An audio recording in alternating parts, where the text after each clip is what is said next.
New advice from doctors on e-cigarettes says that they're substantially less harmful than tobacco. The Royal College of Physicians says evidence shows that despite the increasingly common misconception that they are just as dangerous as tobacco, they should be used to help smokers quit, and they're not a gateway to people taking up the habit. This report from Sky's Joe Tidy. Fill it up, same process, just unscrew the bottom, or unscrew the top. Yeah.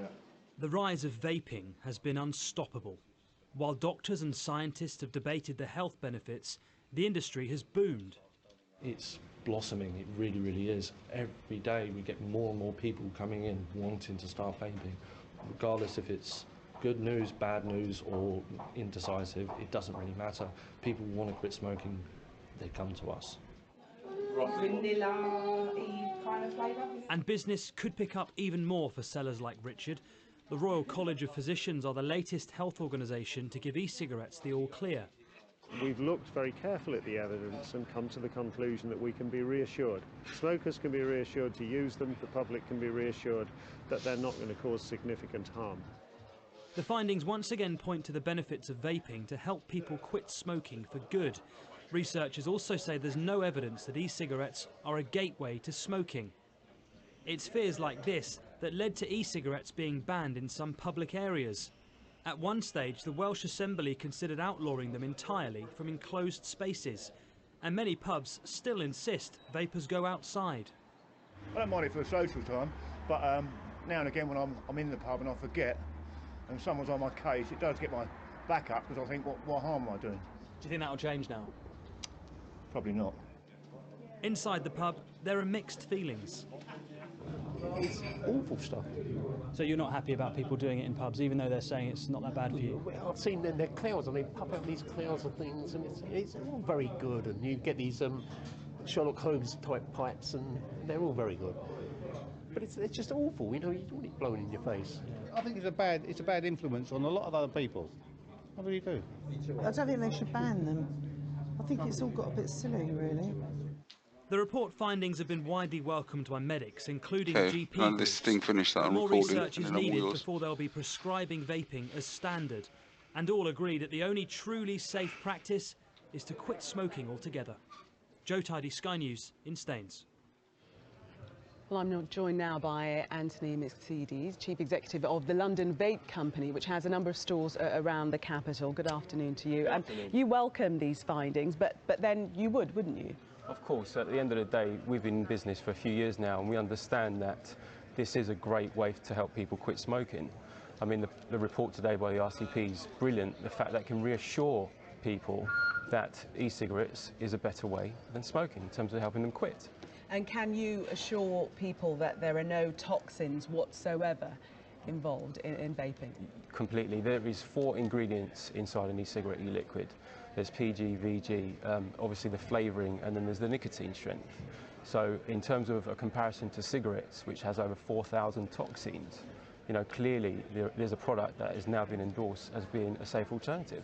But still the perception at the moment is people are unsure as to what exactly they contain, and they're not completely convinced that they are not harmful in any way whatsoever. I'm hoping this report today has reinforced that, because obviously a lot of people have been, you know, scared of vaping because of the bad press it's had, and today really makes a mark in giving reassurance to people that vaping is a safe way to quit smoking.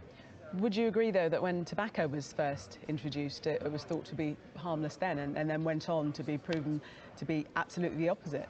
Obviously, there still needs to be research into the actual product itself, which, again, we take on board. And in May, we're going to be governed by a new TPD compliancy program. But again, as businesses, we embrace that because, again, us complying with these laws enables the user of the product to be confident that it's safe. So you're saying at the moment there are no toxins, but you're not discounting the fact that perhaps with further research it might be found that in fact there are toxins involved? There isn't actually any toxins in the product. The only addictive element may be nicotine, but again what we find is that people gradually reduce to a point where they're actually vaping without nicotine, or even stop vaping completely, which for us is a success story, someone who ends up not buying our product. is a great story for us. Is that a success story? If you're not going to be making profits and you're going to be put out of business, why would you want to achieve that? Well, it's not so much about that. It's that person who successfully got to a point where they quit and themselves will pass on that message, and other people out there will be confident enough to do the same process. So your aim ultimately is to put yourself out of business?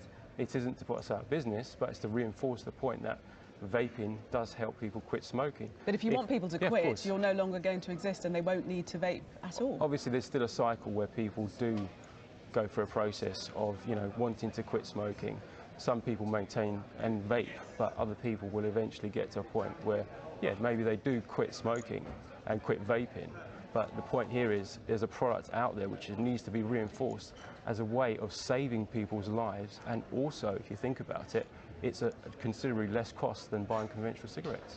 Might you be replacing one addiction for another, though? I don't think vaping is a gateway to sort of, encourage smoking, because they're two different sort of aspects here. Smoking is obviously combusting tar and obviously toxins, whereas actual vaping, again, is a lot more, easier way to, not so much easy, but a better way to, vape if you had to do it. But what about the younger customers that you might have that actually start on vaping and never smoked a cigarette in their lives? We don't really have that many uptake in terms of just people who turn up to the shops and say, I want to start vaping.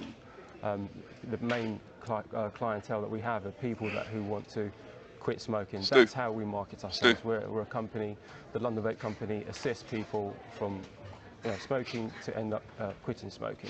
That is the process for us. I might put yourselves out of business in that process. Okay, well, the success story is that someone does stop smoking and we've saved their life. For me, that's a good thing. Anthony Mixides, thank you very much for coming. Thank you. Still to come on Sky.